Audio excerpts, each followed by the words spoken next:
This is VOA News. Via remote, I'm Diane Roberts.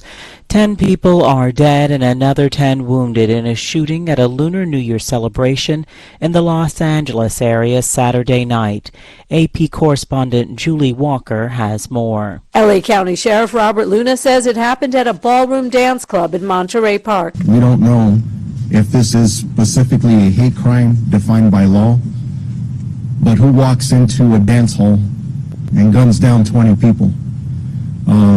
The description we have now is of a male Asian. He says 20 minutes later and 2 miles away, an Asian male went into another ballroom dance club with a weapon. Some individuals wrestled the firearm away from him. Again, he fled. Luna says they're investigating a possible connection. Representative Judy Chu says the Lunar New Year is supposed to be a time of celebration for the Asian American community. This tore a hole through all of our hearts. I'm Julie Walker. California police hunting that gunman broke into a van after a lengthy standoff Sunday, with televised footage showing the driver apparently dead. The manhunt began 12 hours earlier after a man described by police as Asian began firing at a club in Monterey Park, a city in Los Angeles County. No word yet if these two people are the same person. U.S. Vice President Kamala Harris said the White House will provide full support to authorities in California. She turned her attention to the shooting while at another event in the U.S. state of Florida. I do want to address the tragedy of what happened in my home state in Monterey Park, California. A time of a cultural celebration, and yet another community has been torn apart by senseless gun violence. This is VOA News. Ukrainian President Volodymyr Zelensky announced the dismissal of his deputy minister on Sunday following allegations over embezzlement of funds outlined for rebuilding the country. Speaking in his evening address, he also highlighted a visit from former British Prime Minister Boris Johnson to Kyiv on Sunday. He said together the pair visited a university in the capital that was a symbolic visit as it took place on Ukraine's Unity Day. The Russian parliament speaker has warned countries supplying Ukraine with more powerful weapons are risking their own destruction.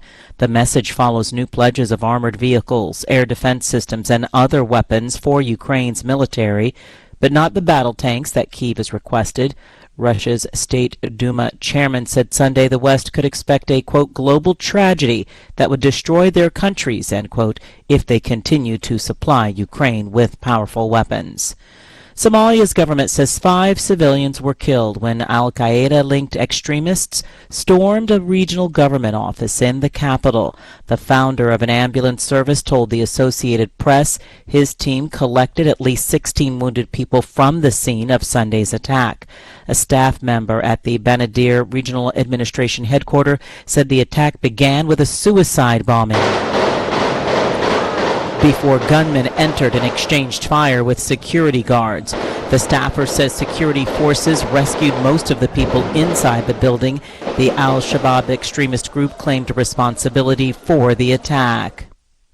Hundreds of people gathered on the lawn of Elvis Presley's estate in the U.S. city of Memphis in Tennessee Sunday to pay their last respects to his only child, daughter Lisa Marie Presley. AP correspondent Margie Zaraletta reports. That's Billy Corgan performing at Lisa Marie Presley's funeral at Graceland. Alanis Morissette and Axl Rose also performed. Presley died January 12th. Her mother, Priscilla Presley, read a poem that her daughter had written. She knew that I loved her. I fear I'll never touch her, but the old soul is always with me. She doesn't drift above. Lisa Marie was laid to rest at Graceland's Meditation Garden, where her father and her son are buried. I'm Margie Zaraletta. Lisa Marie died at the age of 54 after being rushed to the hospital for cardiac arrest. Via remote, I'm Diane Roberts, VOA News.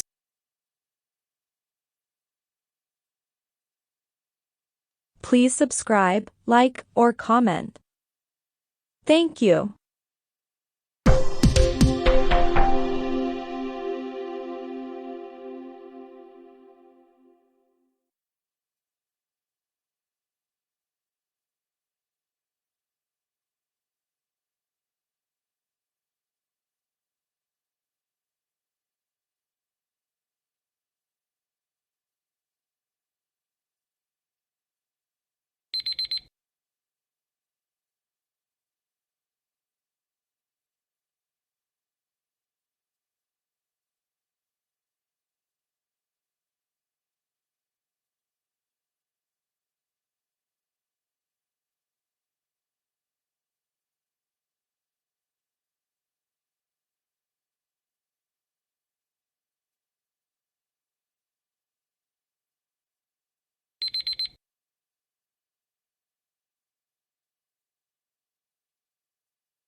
Hi, I'm Patrick. I'm an American. I grew up in the U.S. I am a professional English language educator with extensive experience in teaching English, especially English for academic purposes, test preparation, and general English to university students and adults of all levels from A1 to C2.